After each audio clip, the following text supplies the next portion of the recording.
Cricketer Sandeep लामिछानेमाथि आरोप लगाउने किशोरीलाई अन्तिम राहत दिनु नपर्ने अदालतको ठहर। पृथ्वी राजमार्ग अन्तर्गत तनहुँको विमलनगरदेखि घाँसीकुवा सडक खण्ड थप 19 दिन बन्द हुने, 11 दिन पैदलै हिँडेर मिटर ब्याज पीडित काठमाडौँ आइपुगी आजदेखि माइतीघर मण्डलामा प्रदर्शन गर्ने। रक्सी खाने मानिस एमाले हुन नसक्ने नेकपा एमालेका अध्यक्ष केपी शर्मा ओलीको जिकिर, मती बिग्रेकालाई प्रधानमन्त्री बनाए, भोलिपल्टबाटै चालमाल ठिक भएन भन्दै प्रधानमन्त्री प्रचण्डलाई ओलीको कटाक्ष। सामाजिक सञ्जालमा चर्चापछि रमेश प्रसाईले भने म उपचुनावमा उठ्ने कुरा भएको छैन। गठबन्धनको बीचमा छलफल जारी, मन्त्री परिषदको विस्तारको विषयमा छलफल केन्द्रित। कांग्रेसबाट सरकारमा को जाने भन्ने टुङ्गो नभएको उपसभापति पूर्णबहादुर खड्काको दावी। सरकारको साझा नीति तथा कार्यक्रममा हस्ताक्षर भएपछि सरकारले पूर्णता पाउने नेकपा एकीकृत समाजवादीका अध्यक्ष माधव कुमार नेपालको भनाई। फौजदारी न्यायको सिद्धान्त अन्तर्गत रहेर संक्रमणकालीन न्यायलाई टुङ्गोमा पुर्याउने कुरा कल्पना पनि गर्न नसकिने नेकपा माओवादी केन्द्रका उपमहासचिव शक्ति बस्नेतको टिप्पणी। नेकपा एमालेका सचेत महेश बर्तौलाले नियमापत्ति गरेपछि कांग्रेस उपसभापति पूर्णबहादुर खड्काले मागे संसदमा माफी। राष्ट्रिय मर्यादा सम्बन्धी विधेयक 2079 सर्वसम्मतिले स्वीकृत। संक्रमणकालीन न्यायलाई छिटो टुङ्गोमा पुर्याउनु पर्ने नेपाली कांग्रेसका प्रमुख सचेतक रमेश लेखकको जोड। नक्कली कागजात बनाएर विदेश पठाइँदा सरकार के हेरेर बसेको छ भन्दै सत्तारूढ दलकै सांसदहरूले गरे प्रश्न। मुलुकको अर्थतन्त्र सुधार गर्न प्रधानमन्त्रीको इच्छा शक्तिले मात्र नपुग्ने कांग्रेस नेता शेखर कोइरालाको भनाई। संक्रमणकालीन न्यायसँग सम्बन्धित विधेयकप्रति असहमति जनाउनु शान्ति प्रक्रिया विरुद्ध रहेको सञ्चार मन्त्री रेखा शर्माको भनाई। बेपत्ता पारिएका व्यक्तिको छानबिन, सत्य निरूपण तथा मेलमिलाप आयोग तेस्रो संशोधन विधेयक 2079 सर्वसम्मतिले पारित। देशको स्वास्थ्य प्रणाली व्यवस्थित नभएको सांसद दिलकुमारी थापा रावलको भनाई। सभामुखको अधिकार कटौती गर्ने कुरा गलत, सांसद खिमलाल देवकोटाको धारणा। गौतम बुद्ध अन्तर्राष्ट्रिय क्रिकेट रङ्गशालाको पूर्ण स्वामित्व सरकारले लिनुपर्ने देवकोटाको भनाई। राष्ट्रपतिका लागि छुट्टै सल्लाहकार समूह आवश्यक नरहेको सांसद रघुजी पन्तको दावी। दलित र उत्पीडित व्यवस्थालाई समर्थन गर्ने संविधान उत्कृष्ट हुन नसक्ने वामदेव गौतमको स्पष्टोक्ति। मन्त्री बिना बाँच्नै नसक्नेलाई ल्याउन 12/2 मा उपचुनाव तोकिएको जनमत पार्टीका अध्यक्ष सीके राउतको कटाक्ष। ठोक्किनबाट जोगिए एयर इन्डिया र नेपाल एयरलाइन्सका जहाज, छानबिन समिति गठन। नेपालीलाई भुटानी शरणार्थी बनाएर विदेश पठाएको आरोपमा 3 जना पक्राउ। पोखरा महानगरपालिकाले माग्यो 48 जना नगर प्रहरी। पत्रकारले आफूमाथिका प्रश्न स्वीकार गर्न सक्नुपर्ने अध्यक्ष पोखरेलको भनाई। आगामी वैशाख 10 गतेदेखि 24 गतेसम्म अच्युत चण्डी महायज्ञ सञ्चालन हुने। विश्व ब्याङ्कले नेपाललाई दिने भयो झण्डै 16 अर्ब अनुदान। नेप्से परिसूचक 26.85 अङ्कले गिरावट, 1 अर्ब 28 करोड 93 लाखको सेयर कारोबार। हिमालय रोडी सिजन 5 को जजमा प्रियङ्का कार्की, लाउरे र अनुप विक्रम अनुबन्ध। कीर्तिपुर क्रिकेट मैदानमा फ्लड लाइट जडानका लागि टेन्डर लागत मूल्याङ्कन हुँदै। अब कराते पहिला जस्तो नहुने नेपाल कराते महासङ्घका नवनियुक्त अध्यक्ष युवराज लामाको दावी। र समाचार पार्टी हेल्थ टिप्स अन्तर्गत आज हामी नङ टोक्ने बानी र यसले स्वास्थ्यमा पार्ने असरको विषयमा जानकारी दिनेछौँ। हामीलाई अन्तिमसम्म हेर्नुहोला। दर्शक महानुभाव नमस्कार। समाचार पार्टी .com को न्यूज बुलेटिनमा यहाँलाई हार्दिक स्वागत छ। म प्रहलाद चन्द्र घिमिरे। आज मिति विक्रम सम्वत 2079 साल चैतको 13 गते सोमबार, इस्वी सन् 2023 मार्चको 27 तारिक। सदाको झैँ आज पनि हामी उपस्थित भएका छौँ आजका महत्त्वपूर्ण समाचार, ब्रेकिङ न्यूज अपडेट लगायत तपाईँलाई काम लाग्ने हेर्नै पर्ने महत्त्वपूर्ण खबरहरू लिएर। हाम्रो मेहनतका लागि यो भिडियोमा एउटा सानो लाइक अवश्य गरिदिनु होला। दर्शक महानुभाव, पलपलको न्यूज अपडेटका लागि हाम्रो च्यानललाई तपाईँले अहिलेसम्म सब्स्क्राइब गर्नु भएको छैन भने कृपया सब्स्क्राइब गर्नुहोस् अनि नजिकै आउने बेल आइकनलाई क्लिक गरेर अलमा क्लिक गर्न नबिर्सिनुहोला। देशभित्रबाट हेरिरहनु भएको छ भने आफू रहेको गाउँ ठाउँ सहर जिल्लाको नाम लेख्नुहोला अनि विदेशमा हुनुहुन्छ भने कुन देशबाट हेर्दै हुनुहुन्छ त्यो कुरा पनि तलको कमेन्ट बक्समा कमेन्ट गर्नुहोला। आउनुहोस् दर्शक महानुभाव, आजका महत्त्वपूर्ण समाचार सुरु गरौँ। सन्दीप लामिछानेमाथि आरोप लगाउने किशोरीलाई अन्तरिम राहत दिनु नपर्ने अदालतको ठहर गरेको प्रसङ्गबाट। काठमाडौँ जिल्ला अदालतले सन्दीप लामिछानेलाई बलात्कारको आरोप लगाउने युवतीलाई अन्तरिम राहत दिन अस्वीकार गरेको छ। न्यायाधीश प्रेम प्रसाद नेउपानेको एक्लो इजलासले चैतको 10 गते उक्त आदेश गरेको हो। अन्तिम फैसलाका लागि सबै अङ्ग पुगिसकेका फैसलाकै समयमा उक्त विषयको टुङ्गो लगाइने भनिएको छ। आदेशमा भनिएको छ मुद्दामा अङ्ग पुगी पेशीको तारिख तोकिएको मिसिल संलग्न तारिख भरपाईबाट देखिँदा प्रस्तुत मुद्दामा फैसला हुँदाको बखत कानुन बमोजिम हुने नै हुँदा हाल निवेदन माग बमोजिम क्षतिपूर्ति भराइरहनु पर्ने अवस्था देखिएन भनिएको छ। त्यसअघि पीडितलाई तत्काल राहत आवश्यक रहेको भन्दै सरकारी पक्षले निवेदन दिएको थियो। जिल्ला अदालतको आदेशले पूर्वपक्षका लागि थुनामा गएका सन्दीपलाई उच्च अदालत पाटनले 20 लाख तरौटीमा छाड्ने आदेश दिएको थियो। उच्च अदालतको आदेशमा विदेशमा जान प्रतिबन्ध लगाइएकोमा सर्वोच्च अदालतले शर्तसहित फुकुवा गरेको थियो। सर्वोच्चले मुद्दाको अन्तिम टुङ्गो चाँडो लगाउन पनि निर्देशन दिएको थियो। बलात्कार सम्बन्धी मुद्दामा दोषीलाई नै कैद, सजाय र जरिवाना बाहेक पीडितलाई क्षतिपूर्ति उपलब्ध गराउनु पर्ने पनि व्यवस्था रहेको छ। अन्तिम सुनवाईका लागि जिल्ला अदालतमा आज पेशी तोकिएको छ। पृथ्वी राजमार्ग अन्तर्गत तनहुँको विमलनगरदेखि घाँसीकुवा सडक खण्ड बन्द हुने समय थप गरिएको छ। सहायक प्रमुख जिल्ला अधिकारी एवं सूचना अधिकारी काशीराम गैरीले उक्त सडक खण्ड थप 19 दिन बन्द गरिने जानकारी दिनुभएको छ। मोगलिन पोखरा सडक खण्ड विस्तार आयोजनाको पूर्वी खण्ड अन्तर्गत विमलनगरदेखि घाँसीकुवा खण्डमा मर्मतका लागि चैतको 12 गतेदेखि 30 गतेसम्म रातिको समयमा 4 घण्टा राजमार्ग बन्द गरिने भएको छ। यस क्षेत्रमा भिर कटानको काम अझै बाँकी रहेकाले सूचना जारी गरी समय थप गरिएको गैरेले बताउनुभयो। उहाँका अनुसार यसअघि 2 पटक समय थप गरिए पनि भिर कटान कार्य नसकिएकाले समय थपिएको हो। यसअघि फागुन 28 गतेदेखि चैतको 12 गतेसम्म रातिको समयमा 4 घण्टा र राजमार्ग बन्द गर्दै आएको सूचना प्रकाशित भएको थियो। गैरेले पहिलो पटक सूचना जारी गर्दै फागुन 18 देखि 27 सम्म राति 12 बजेदेखि 4 बजेसम्म बन्द हुँदै आएको यो खण्ड पुनः चैत 12 गतेसम्म बन्द गरी सडकको भित्तो काट्ने काम गरिने जानकारी गराएको थियो। उक्त समयसम्म अत्यावश्यक सवारी साधन बाइक सवारी साधन पूर्ण रूपमा बन्द गरी काम गर्ने जिल्ला सुरक्षा समितिको बैठकले निर्णय भएको उहाँले जानकारी दिनुभयो। 11 दिनको पैदल हिँडेर तराई मधेसका मिटर ब्याज पीडित काठमाडौँ आइपुगेका छन्। चैत 2 गते महोत्तरीको बर्दिवासबाट पैदल मार्च सुरु गरेका उनीहरू हेटौँडा हुँदै काठमाडौँको चन्द्रागिरी नगरपालिका 6 माता तीर्थमा आइपुगेका हुन्। मिटर ब्याज विरुद्धको सङ्घर्ष समितिको समन्वयमा उनीहरू बर्दिवास काठमाडौँ पैदल मार्च अभियानमा सहभागी भएका हुन्। तमसुक व्यवस्था खारेज गर्नुपर्ने, सुदखोरलाई कारबाही गरी मिटर ब्याजीद्वारा लुटिएको सम्पत्ति फिर्ता हुनुपर्ने, पीडित विरुद्ध लगाइएका झुट्टा मुद्दा खारेज हुनुपर्ने लगायतका माग उनीहरूले राखेका छन्। बालबच्चा बोकेका महिलाहरू समेत पैदल मार्चमा सहभागी भएका छन्। उनीहरू न्यायका लागि माइती घरमा आजदेखि प्रदर्शनमा बस्ने मिटर ब्याज विरुद्ध सङ्घर्ष समितिले जनाएको छ। नेकपा एमालेका अध्यक्ष केपी शर्मा ओलीले जाँड रक्सी खाने मान्छे एमालेको कार्यकर्ता हुन नसक्ने टिप्पणी गर्नुभएको छ। नेकपा एमाले जिल्ला कमिटी अर्घखाँची सन्धि खर्कमा भएको मिसन ग्रासरुट अभियान अन्तर्गतको कार्यकर्ता भेटघाट तथा प्रशिक्षण कार्यक्रमलाई सम्बोधन गर्दै अध्यक्ष ओलीले भन्नुभएको छ, बेलुका बाटो सिधा भएर हिँड्न नसक्ने मान्छे देखियो भने त्यो एमाले होइन भनेर जाने हुन्छ। एमाले नेता कार्यकर्ता बोली वचनबाट छुट्टिनुपर्छ। अध्यक्ष ओलीले समृद्ध नेपाल सुखी नेपाली बनाउने अभियान एमालेको रहेको बताउँदै एमाले बाहेकका दलहरू र राष्ट्रलाई खोक्रो पार्ने अभियानमा रहेको जिकिर गर्नुभएको छ। एमाले जस्तो पार्टीका कार्यकर्ताले पार्टीलाई भोट नदिने कुरा सोच्नै नसक्ने बताउँदै ओलीले व्यक्तिसँग अन्तर्विरोध भए पनि पार्टीलाई जिताउन सबै लाग्नुपर्ने बताउनुभयो। यसैबीच नेकपा एमालेका अध्यक्ष केपी शर्मा ओलीले नेकपा माओवादी केन्द्रका अध्यक्ष पुष्पकमल दाहाल प्रचण्डलाई सपार्न प्रधानमन्त्री बनाएको भए पनि सफल नभएको उल्लेख गर्नुभयो। उहाँले भन्नुभयो, अस्ति आफू पछाडि बसेर सरकार बनाउन खोजियो, मती बिग्रेकाको मती सप्रिन्छ कि भनेर मौका दिन खोजियो, तर हामीले देख्यौँ सरकार बनाइदिएको भोलिपल्टबाट मैले हेरेँ चालमाल ठिक छैन।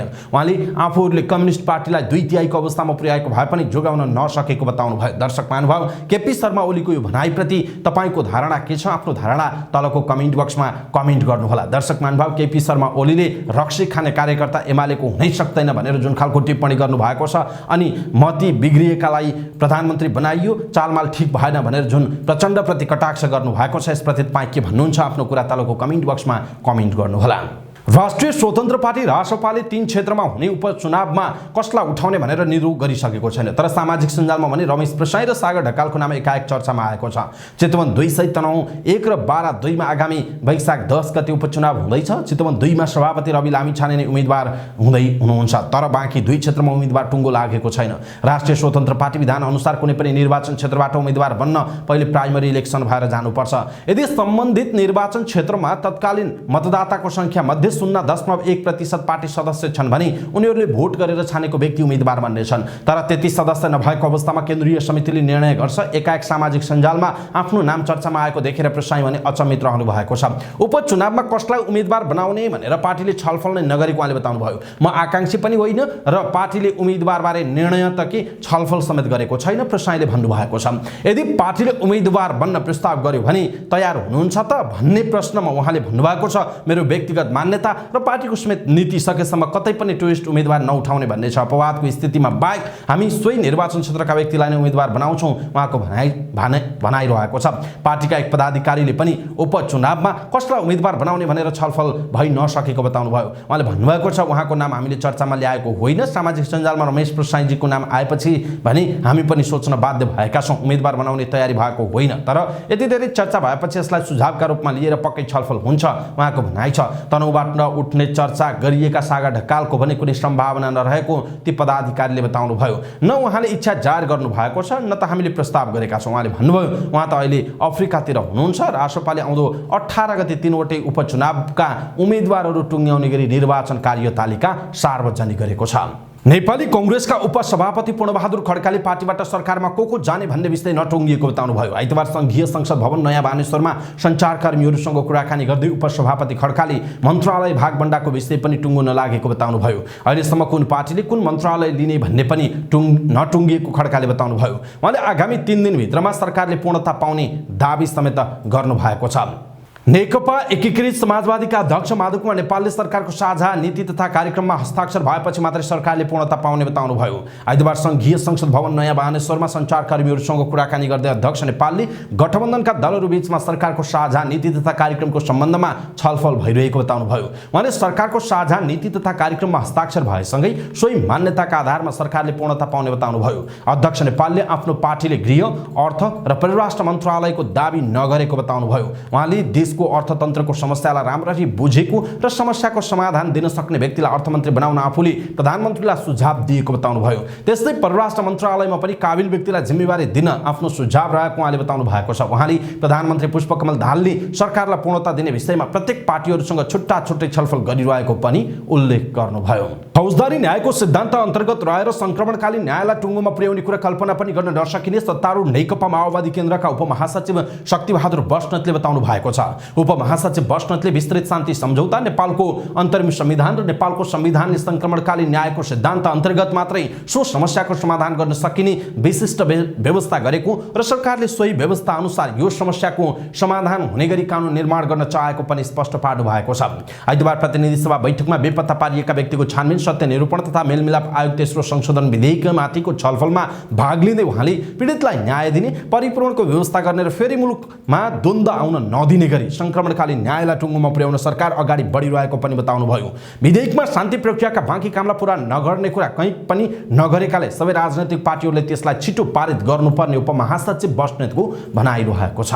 नेपाली कांग्रेसका उपसभापति पूर्णबहादुर खड्काले प्रतिनिधि सभा नियमावली आफूले उल्लङ्घन गरेको स्वीकार गर्दै माफी माग्नु भएको छ। आइतबार प्रतिनिधि सभा बैठकमा एमाले सचेतक महेश बर्तौलाले नियमापत्ति जनाउँदै प्रतिनिधि सभा नियमावलीको नियम 20 को 6 बमोजिम सभामुख आसन तथा बोलिरहेको सदस्यको बीचबाट हिँड्न कोही पनि सदस्यलाई अनुमति नभएको उल्लेख गरिए पनि सत्तापक्षका माननीयबाट त्यसको उल्लङ्घन गर्ने काम भएको भनेर सभामुखको ध्यानाकर्षण गराए लगत्तै उपसभापति खड्काले त्यसलाई स्वीकार गर्दै माफी माग्नु भएको हो। त्यस लगत्तै सभामुख देवराज घिमिरेले यस्तो विषयमा ध्यान दिन सचेत गराउनु भयो। प्रतिनिधि सभा नियमावलीको नियम 20 को 6 बमोजिम सभामुख आसन तथा बोलिरहेको सदस्यको बीचबाट हिँड्न कोही पनि सदस्यलाई अनुमति नहुने उल्लेख गरिएको छ। राष्ट्रिय मर्यादा सम्बन्धी विधेयक 2079 सर्वसम्मतिले स्वीकृत भएको छ। आइतबार बसेको राष्ट्रिय सभाको बैठकबाट राष्ट्रिय मर्यादा सम्बन्धी विधेयक 2079 सर्वसम्मतिले स्वीकृत भएको हो। डाक्टर बेदुराम भुषालले राष्ट्रिय मर्यादा सम्बन्धी विधेयक 2079 सभा समक्ष पेश गर्नु भएको थियो। विधेयकमाथि सांसदहरूले आफ्ना धारणा राख्नुभयो। विधेयकमा छलफल सकिएपछि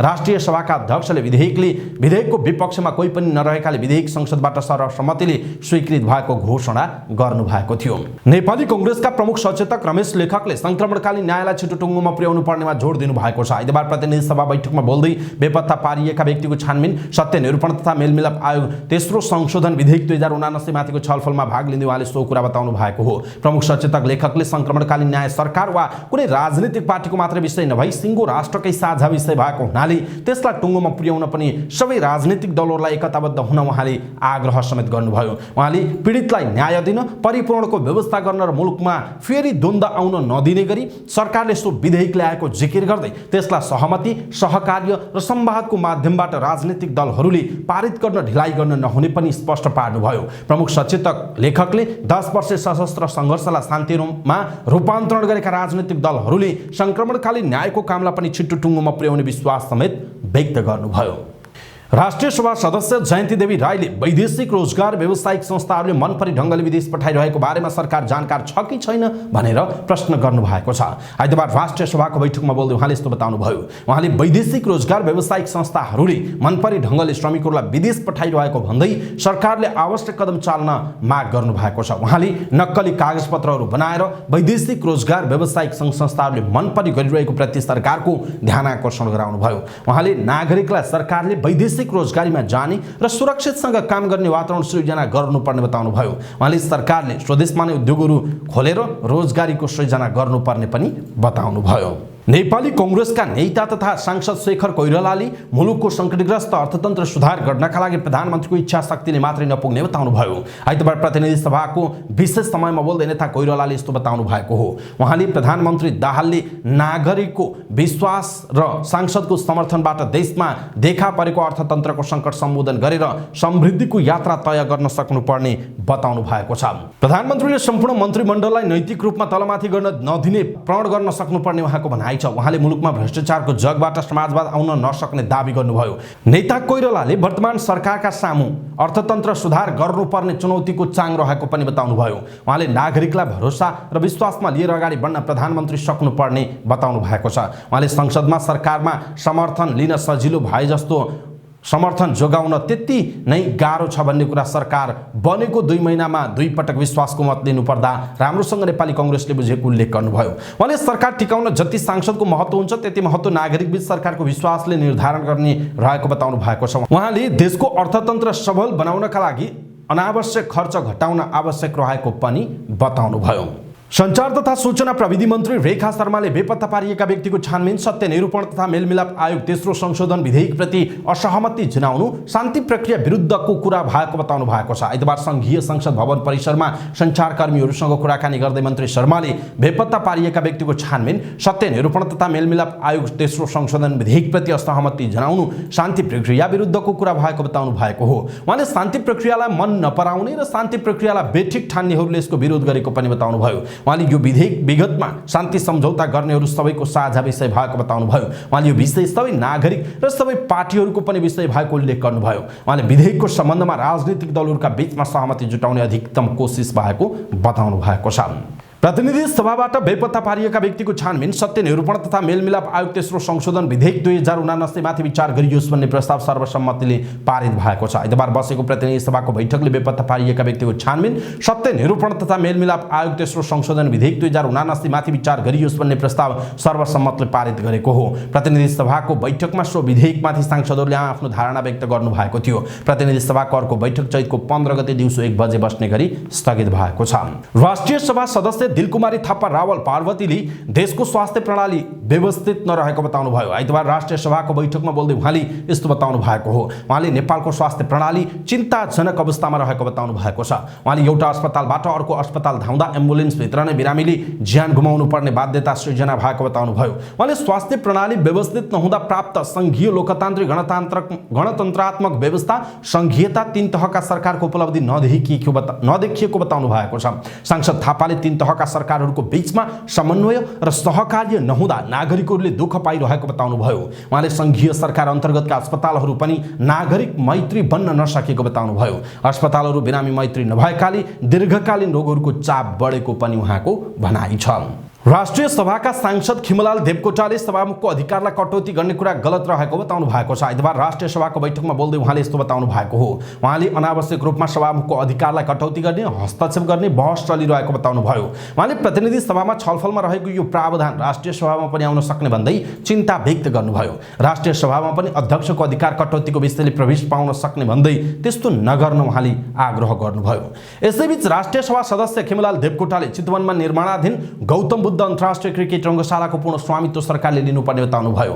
राष्ट्रिय सभाको बैठकमा बोल्दै उहाँले सरकारसँग यस्तो आग्रह गर्नुभएको हो। उहाँले नेपालमा अन्तर्राष्ट्रिय स्तरको क्रिकेट रङ्गशाला आवश्यक छ भन्ने सन्देश हालैको आइसिसी विश्वकप लिगले देखाइसकेको भन्दै भरतपुरमा धर्मसुन्दरी फाउन्डेसनद्वारा निर्माणाधीन अन्तर्राष्ट्रिय स्तरको क्रिकेट रङ्गशाला निर्माणका काममा देखिएका व्यवधानहरूको अन्त्य गर्दै गेम चेन्जर परियोजनाको रूपमा त्यसलाई अगाडि बढाउन सो रङ्गशाला निर्माणको पूर्ण स्वामित्व र अपनत्व आफै वा भरतपुर महानगरपालिकाले लिने गरी निर्णय गर्न नेपाल सरकार समक्ष अनुरोध गर्नुभयो। उहाँले राज्यले गर्नुपर्ने काम व्यक्ति अग्रसर हुनु राम्रो भए पनि सरकारसँग गुहार मागेपछि सरकार गम्भीर हुनुपर्ने बताउनु भएको छ। नेकपा एमालेका सांसद एवं पूर्व मन्त्री रघुजी पन्तले राष्ट्रपतिका लागि छुट्टै सल्लाहकार समूह आवश्यक नरहेको बताउनुभयो। प्रधानमन्त्री तथा मन्त्री परिषद आफै सल्लाहकार भएकाले राष्ट्रपतिले छुट्टै सल्लाहकार समूह बनाउन आवश्यक नरहेको बताउनु भएको हो। आइतबार प्रतिनिधि सभाको बैठकमा विशेष समय लिएर बोल्दै सांसद पन्तले राष्ट्रपतिलाई छुट्टै शक्ति केन्द्रको रूपमा बनाउन सल्लाहकार बनाउने कानुनी व्यवस्था गर्नु संसदीय व्यवस्थाका लागि उचित नभएको भन्दै सो कानुन तत्काल संशोधन गर्नुपर्ने प्रस्ताव समेत राख्नुभयो। उहाँले राष्ट्रपति रामचन्द्र पौडेलले कानुनमै नभएको परराष्ट्र सल्लाहकार नियुक्त गरेको हो होइन, आफू स्पष्ट हुन चाहेको पनि पटक पटक दोहोर्याउनु भयो। सांसद पन्तले मुलुकलाई उपराष्ट्रपति नचाहिएको जिकिर समेत गर्नुभएको छ। सांसद पन्तले राष्ट्रका लागि आवश्यक नभएका संस्थाहरू राख्न नहुने बताउनुभयो। राष्ट्रिय सभा सदस्य वामदेव गौतमले दलित र उत्पीडित व्यवस्थालाई समर्थन गर्ने संविधान उत्कृष्ट हुन नसक्ने बताउनु भएको छ। राष्ट्रिय सभाको बैठकमा बोल्दै उहाँले नेपालको संविधान संसारकै उत्कृष्ट संविधान भन्ने गरिएको तर दलित र उत्पीडित व्यवस्थालाई समर्थन गर्ने संविधान उत्कृष्ट हुनै नसक्ने बताउनु भएको छ। उहाँले संविधानको भाषा उत्पीडितलाई सही रहोस् भन्ने नभए पनि भावना दलित र उत्पीडित व्यवस्था भइरहनुपर्छ भन्ने किसिमको रहेको दावी गर्नुभयो। सांसद गौतमले नेपालको संविधानले छुवाछुत र भेदभाव अन्त्य गर्ने व्यवस्था नगरेको दावी गर्नुभयो। उहाँले संविधानमा दलित समुदायको हक र अधिकार भन्नु नै दलितको र उत्पीडित रहिरहन्छ भन्ने रहेको बताउनुभयो। उहाँले दलित भनेर छुवाछुत गर्ने कुरालाई जघन्य अपराध मानेर जन्मकैदको फैसलाको व्यवस्था संविधानमा गर्नुपर्ने बताउनु भएको छ। जनमत पार्टीका अध्यक्ष डाक्टर सीके राउतले जसपा अध्यक्ष उपेन्द्र यादवलाई 3-4 महिना मन्त्री बिना बाँच्न नसक्ने भएको टिप्पणी गर्नुभयो। आइतबार प्रतिनिधि सभाको बैठकमा बोल्दै उहाँले यस्तो कटाक्ष गर्नुभएको हो। उहाँले भन्नुभयो 12/2 मा सांसद पद खालिद भएको सूचना संसदमा पढ्न पाएको छैन। उता निर्वाचन आयोगले तुरुन्तै निर्वाचनको कार्यक्रम वैशाख 10 मा घोषणा गरिसक्यो। यही रफ्तारमा अरू काम पनि धेरै भइदियो भने त राम्रो हुन्थ्यो जस्तो लाग्छ। कसैलाई चाहिँ 3-4 महिना मन्त्री बिना बाँच्नै नसक्ने भयो भन्दैमा निर्वाचन आयोगले 10-20 दिनको समय राखेर निर्वाचन गराउन मिल्दैन। उहाँले निर्वाचन आयोगलाई सरकारको तर्फबाट कुनै दबाब नराख्न पनि आग्रह गर्नुभयो। 12/2 मा जसपा अध्यक्ष यादव निर्वाचन लड्ने तयारी थालेपछि राउतले यसको आक्रामक रूपमा विपक्षमा उभिनु भएको छ। उहाँले 12/2 मा उपेन्द्रलाई हराउनका लागि लोकसभा र नागरिक उन्मुक्तिसँग कार्यगत एकता गरेरै अभियान पनि चलाइरहनु भएको छ। एयर इन्डिया र नेपाल एयरलाइन्सका जहाज आकाशमै ठोक्किनबाट बचेका छन्। गत शुक्रबार 19,000 फिटको उचाइमा होल्ड गरिएको एयर इन्डियाको जहाज 81 तल आएपछि 15,000 फिटको उचाइमा रहेको नेपाल एयरलाइन्सको जहाजसँग झण्डै ठोक्किन पुगेको थियो। तर एयर ट्राफिक कन्ट्रोलर ATC ले नेपाल एयरलाइन्सको जहाजलाई 13,500 फिटको उचाइमा झर्न लगाएपछि सम्भावित दुर्घटना टरेको थियो। 19,000 फिटबाट तल झरेको एयर इन्डियाको जहाजलाई 16,000 फिटको उचाइमा चढ्न लगाइएको थियो। एयर इन्डियाको जहाज 81 तल आएपछि दुवै जहाजको ककपिटमा रहेको ट्राफिक कोलिजन अभोइडेन्स सिस्टम टिकासले सचेत गराएको थियो। सिमराको आकाशमा होल्ड गरिरहेका यी दुई जहाज बीच आवश्यक दूरी कायम नगरेको घटनामा नेपाल नागरिक उड्डयन प्राधिकरणले पनि छानबिन सुरु गरेको छ। छानबिन पूरा भई प्रतिवेदन नआएसम्मका लागि एयर ट्राफिक कन्ट्रोलरको भूमिकामा रहेका ATC लाई एक्टिभ ड्युटीबाट हटाइएको छ। यो घटनापछि एयर इन्डियाका पाइलटलाई कारबाही गर्न त्यहाँको नागरिक उड्डयन प्राधिकरणलाई नेपालको नागरिक उड्डयन प्राधिकरणले पत्र पनि लेखेको छ।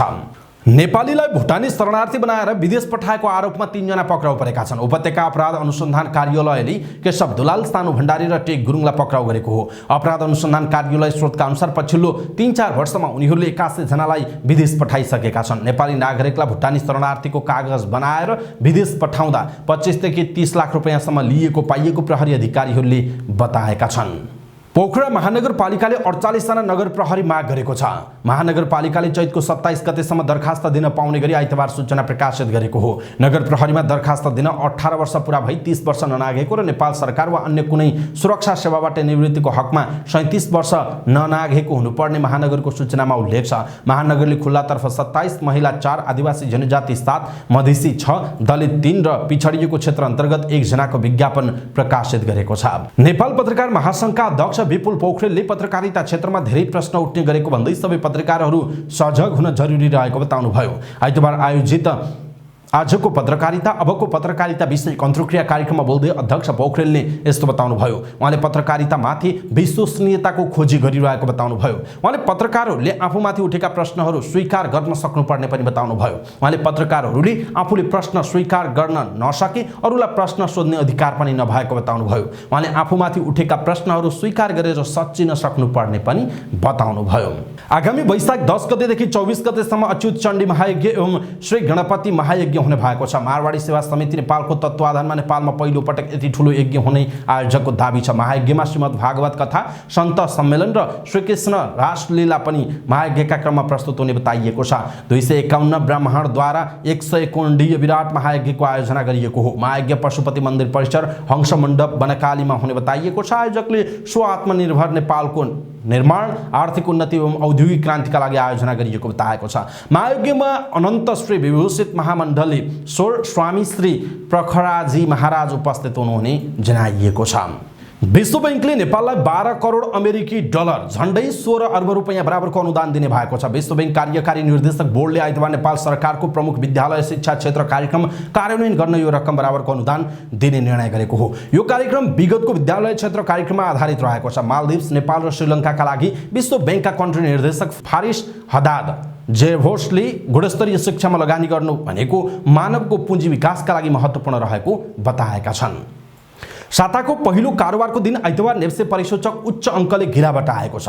आइतबार नेप्से परिसूचक 26.85 अङ्क घटेर 1888.27 बिन्दुमा झरेको छ। पछिल्लो समय नेप्से परिसूचकमा निरन्तर रूपमा उतार चढाव आइरहेको छ।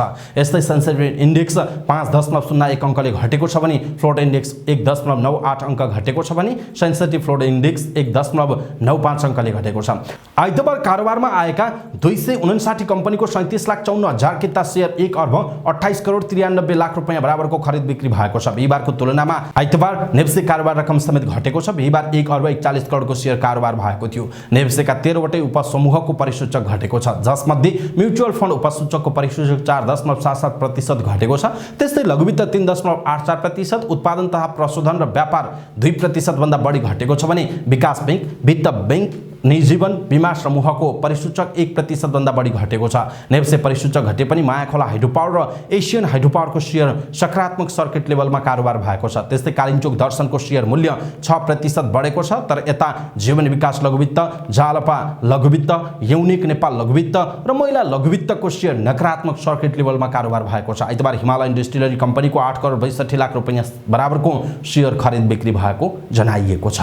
टेलिभिजन रियालिटी शो हिमालय रोडीजको आगामी 5औं सिजनका लागि 4 जज मध्ये 3 जना फाइनल भएका छन्। दर्शकले प्रियङ्का कार्की, आशिष राणा लाउरे र अनुप विक्रम शाहीलाई जजको रूपमा हेर्न पाउनेछन्। बाँकी एक जजको टुङ्गो केही दिनमा लाग्ने निर्देशक श्रीमोष सुनवारले जानकारी दिएका छन्। व्यस्तताको कारण अभिनेत्री दिया मास्के जजको रूपमा हुने सम्भावना कम रहेको बताइएको छ।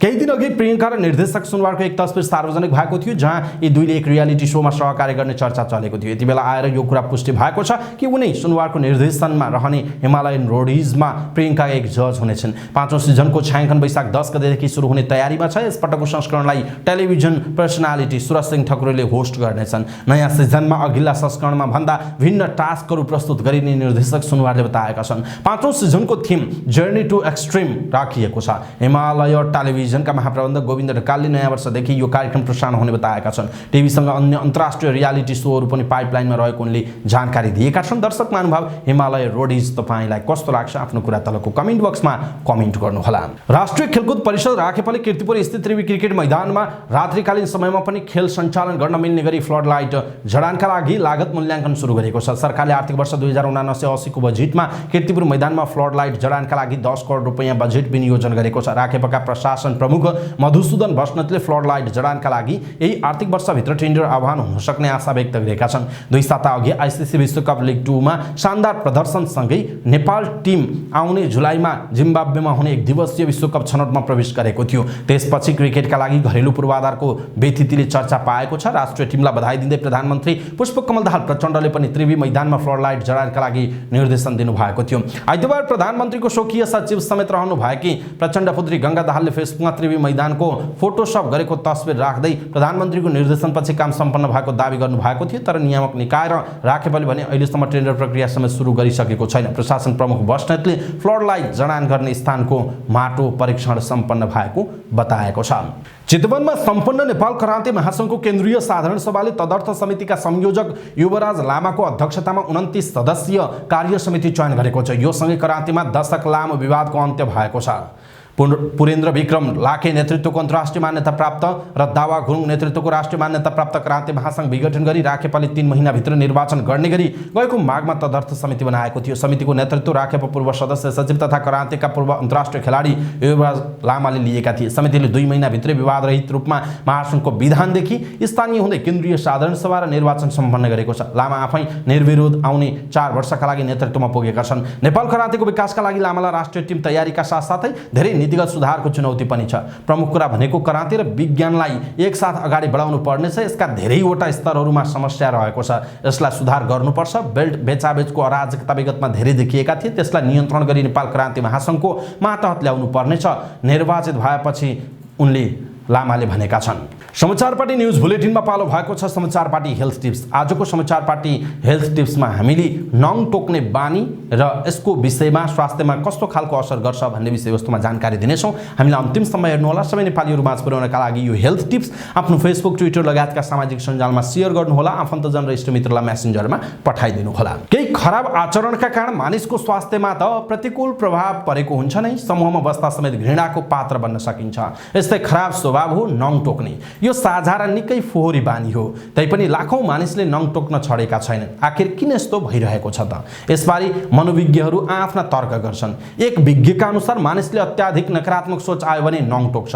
तनाव र चिन्तालाई व्यवस्थापन गर्ने हो भने मानिसले यसबाट समस्याबाट मुक्त पाउन सक्छ। गहिरो पीडा सहन नसकेपछि मानिसले आफ्नै अङ्गसँग प्रतिक्रिया जनाउने क्रममा नङ टोक्ने हर्टफोर्ड युनिभर्सिटीका प्राध्यापक करिन पाइन बताउँछन्। नङ टोक्नु अप्रिय समाचार वा घटना वा वातावरणको प्रारम्भिक रेस्पोन्स हो।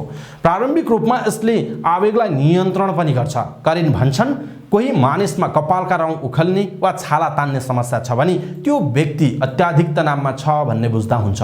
त्यसो भए नङ टोक्ने सबै मानिस चिन्तित हुन्छन् त? चिन्ता नै नहुने बालबालिकाले किन नङ टोक्छन् त? करिनको तर्कपछि यस्तै तर्क उब्जिन थालेका छन्। केही विज्ञहरूका अनुसार नङ टोक्ने, कपाल रौँ तान्ने, छाला उखेल्ने वा आफ्ना औँला टोक्ने, नाक कोट्याउने मानिसको बानी वा आचरण हो। कोही भने यसलाई पूर्ण रूपमा सन्की र सूक्ष्म मानसिक असन्तुलनको संज्ञा दिन्छन्। जे भए तापनि सबै विज्ञहरू तनावकै कारण नङ टोक्ने लगायतका अस्वाभाविक बानी प्रदर्शन नहुने बताउँछन्। बरु यो अपूर्णताको सङ्केत भएको एक क्यानाडियन अध्ययनले दावी गरेको छ। बारम्बार यस्तो आचरण देखाउने मानिसले पूर्णतालाई अस्वीकार गरेका हुन्छन्। यसको अर्थ अरूलाई सामान्य लाग्ने घटना वा वातावरणमा पनि उनीहरू खुसी वा सन्तुष्ट हुन सक्दैनन्।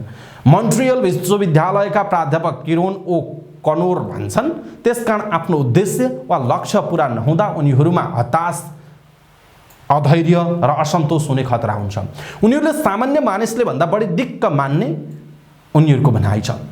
यसबारे अन्य सिद्धान्तले पनि विकास भएको बताइन्छ। अस्ट्रेलियाको नेशनल युनिभर्सिटीका मनोविज्ञ रिचार्ड ओ केइरनेका अनुसार छुवाईको भिन्दै अनुभूति वा ज्ञान हुने मानिसहरूले पनि नङ टोक्छन्। नङ काट्ने झन्झट नगर्नेले पनि यस्तो बानी देखाउँछन्। उनी थप्छन् नङ टोक्दा त्यसको असर सौन्दर्यमा पनि अवश्य पर्छ। नङ कुरूप देखिनुका साथै औँलाको सौन्दर्य नै हराउँछ।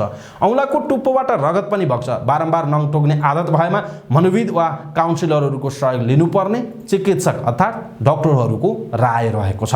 दर्शक महानुभाव, नङ टोक्ने बानी धेरैको हुनसक्छ। कतिपय हामीलाई हेरिरहनु भएका दर्शकहरूको पनि यस्तो खालको नङ टोक्ने बानी हुन सक्छ। त्यसकारण आज हामीले यहाँहरूलाई यो हेल्थ टिप्स प्रस्तुत गर्यौं। तपाईलाई कस्तो लाग्यो आफ्नो धारणा तलको कमेन्ट बक्समा कमेन्ट गर्नुहोला र सबै नेपालीहरू माझ पुर्याउनका लागि यो भिडियोलाई आफ्नो फेसबुक ट्विटर लगायतका सामाजिक सञ्जालमा शेयर गर्न नबिर्सिनुहोला। हवस् त दर्शक महानुभाव, समाचार पार्टी .com को न्यूज बुलेटिन अहिलेका लागि यति नै। हामीले प्रस्तुत गरेका यी समाचारहरूप्रति तपाईको धारणा के छ? आफ्नो धारणा तलको कमेन्ट बक्समा कमेन्ट गर्नुहोला। हाम्रो मेहनतका लागि यो भिडियोमा एउटा सानो लाइक अवश्य गरिदिनुहोला। दर्शक महानुभाव, हाम्रो च्यानललाई तपाईले अहिलेसम्म सब्स्क्राइब गर्नुभएको छैन भने कृपया सब्स्क्राइब गर्नुहोस् अनि नजिकै आउने बेल आइकनलाई क्लिक गरेर नोटिफिकेसन अलमा क्लिक गरेर नोटिफिकेसन इनेबल पनि गर्न नबिर्सिनुहोला। पलपलको न्युज अपडेटका साथ फेरि हाम्रो भेट हुनेछ। तपाईँ समाचार पार्टी हेर्दै गर्नुहोस्। नमस्कार।